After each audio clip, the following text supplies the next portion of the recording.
चुमे द गाल तनी गले से लगाल काहे खिसियाइल बाड़ू अखिया मिलाल चुमे द गाल तनी गले से लगाल दे तू भोरे भोरे जतरा बनाई गोरी हो दे द चुम्मा चुम्मा चुम्मा चुम्मा दे द चुम्मा के कली खराई गोरी हो दे द चुम्मा के कली खराई गोरी हो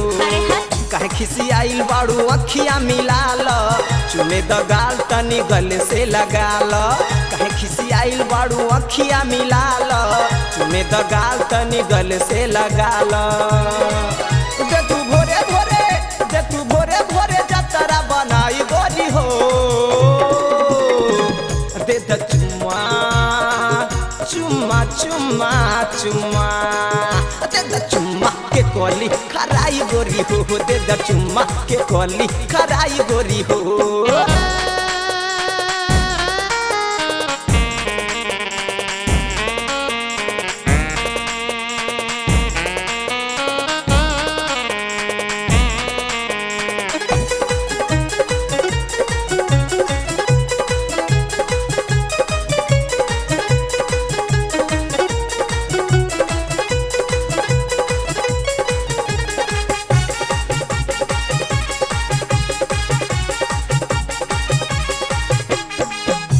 महंगाई में गोरी है सस्ता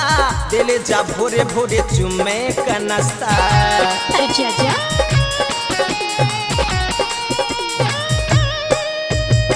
बाटे महंगाई में गोरी है सस्ता दिले जा भोरे भोरे चुम्मे का नाश्ता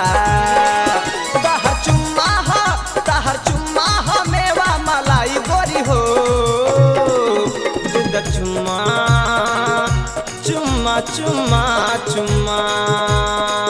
दे द चुम्मा के कली खराई गोरी हो दे द चुम्मा के कली खराई गोरी हो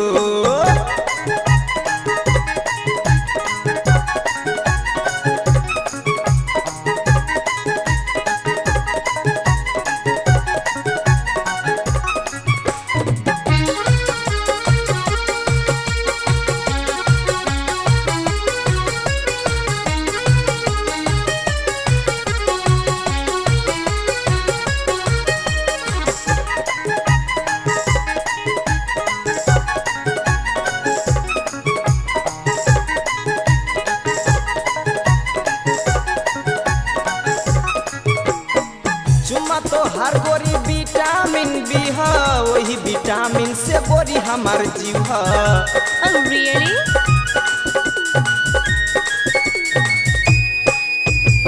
चुम्मा तो हर गोरी विटामिन बी है वही विटामिन से बोरी हमार जीव है तो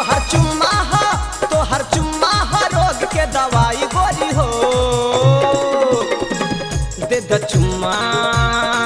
चुम्मा चुम्मा चुम्मा दे द चुम्मा के कली खराई गोरी हो दे द चुम्मा के कली खराई गोरी हो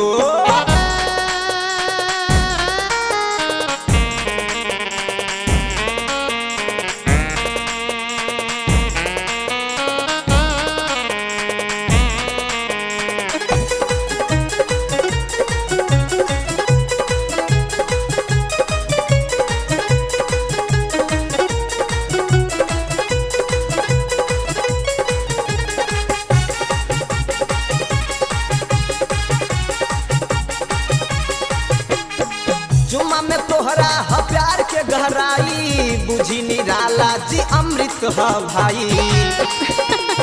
अच्छा हाँ चुम्मा में तोहरा ह प्यार के गहराई बुझी निराला जी अमृत ह भाई पंकज सिंह के ना भूखी सहाय गोरी हो दे द चुम्मा चुम्मा चुम्मा चुम्मा दे द चुम्मा के कली खराई गोरी हो दे द चुम्मा के कली खराई गोरी हो काहे खिसियाइल बाड़ू अखिया मिलाल चुमे द गाल तनी गले से लगाल खिसियाइल बाड़ू अखिया मिलाल चुने द गाल तनी गल से लगाल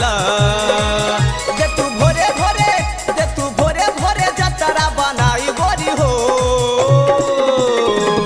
दे द चुम्मा चुम्मा चुम्मा चुम्मा दे द चुम्मा के कली खराई गोरी हो ताहर चुम्मा हर रोग के दवाई गोरी हो ताहर चुम्मा हमेवा मलाई गोरी हो दे द चुम्मा के कली खराई गोरी हो दे द चुम्मा के कली खराई गोरी हो दे दना। अच्छा बाबा।